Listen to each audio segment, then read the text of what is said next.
መጀመሪያ በጥቅሉ ሰባት ሰማያትና ምድር በውስጥና በዙሪያቸው ያሉ ፍጥረታቶችን ቆም ብላችሁ ብታስቡና ብታስተውሉ ስለኔ እኮ በቀላሉ ይጠቁሙና ያስተዋውቋችሁ ነበር ይላል። ሰባቱ ሰማያት እንግዲህ ስፋታቸው በመካከላቸው ደግሞ ያሉ የፍጥረታት አይነት ለምሳሌ ከምድር እስከ ሰማይ ባለው የተለያዩ አየር፣ ዳመና፣ ዝናብ፣ ከዋክብት የተለያዩ የፍጥረታት አይነቶች ሁሉ በተለያየ መልኩ ተሰይመው ይታያሉ። እነዚህን ሁሉ ማን ዘጋጃቸው በዚህ መልክ የሰራቸው ከተባለ ኻሊቀ ሰማዋት ወልአርድ ተማለት በስተቀር ሌላ መልስ የለም ማለት ነው። ወደ ምድርም ስንመጣ አንድ ምድር ናት፣ ግን በላዋ ላይ የተሸከመቻቸው ሚስጥር እልቆ መሳፍርት የሌላቸው ናቸው።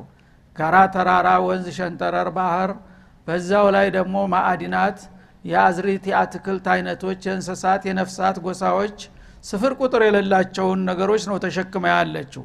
ይሄ ሁሉ ነገር ደግሞ ለሰው ልጆች ጠቃሚ ነው እያንዳንዱ ማለት ነው።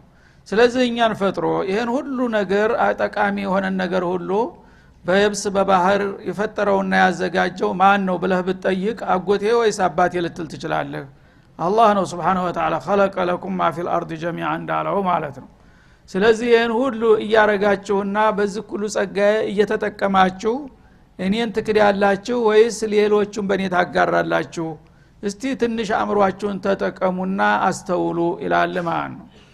እና ወክቲላፊ الليل والنهار ሌላው ደግሞ በጣም ጉልህ የሆነው ማንንም ሰው አላየውም አላውቀውም ሊል የማይችለው የሌትና የቀን መፈራረቅ ክፍለ ጊዜ ግማሹ ብርሃናማ ሌላው ጨለማማ ሆኖ እስበርሱ ሲገለባበጥና ሲሽከረከር ሲተካካ ሲወራረስ ታያለህ።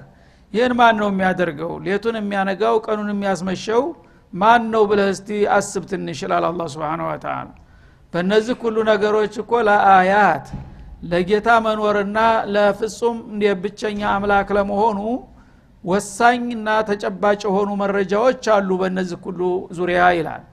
መረጃነቱ ለማን ነው የሚያገለግለው? ግን ሊኡሊል አልባብ ሊኡሊል ቁሉብ ነይራ ብሩህ አእምሮ ላላቸው ሰዎች፣ አእምሮአቸውን ላላደነዘዙና በቁማቸው ላልሞቱ ሰዎች፣ አቅል ያለው ሰው ሁሉ ይሄን ነገር አስተውሎ ይሄን ሁሉ የፈጠረ ጌታ ነው የዓለም ብቸኛ ጌታ መሆን የሚገባው፣ ከዛ ውጭ ያለውማ ምን አገልግሎ ነው ማመልከው ሊል ያስችለው ነበረ።